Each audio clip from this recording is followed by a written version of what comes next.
Alors, les premiers pas avec CMap Tools. Donc, ici, j'ai un canevas vierge. Donc, pour commencer, il faut commencer par un premier concept, une première bulle.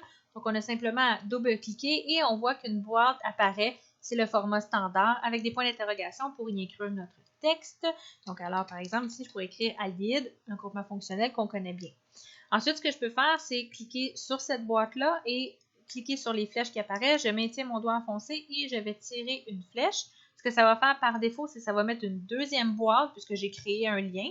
Et aussi, il va y avoir du texte à rentrer sur la flèche pour marquer un marqueur de relation. Donc ici, je pourrais dire que les aldéhydes sont synthétisés par, et on pourrait dire ici par l'oxydation d'un alcool. Donc, on a déjà un premier relation, un premier schéma de créer. Et à partir de là, on peut partir vers un énorme arbre. Donc, je pourrais repartir de aldéhyde et marquer une autre relation. Donc, je pourrais dire que ça peut être converti en, et là, on pourrait dire que ça pourrait être converti en ester, par exemple.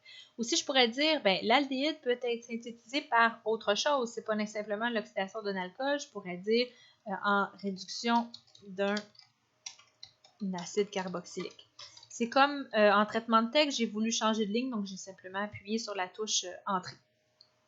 Voilà, donc à partir de là, vous pouvez créer le nombre de réseaux que vous voulez. Ça peut même s'imbriquer. Je pourrais dire que ici, la réduction d'un acide carboxylique pourrait mener à un ester, ce qui n'est pas tout à fait vrai, mais c'est simplement pour vous montrer qu'on peut créer des liens en boucle comme ça. Voilà!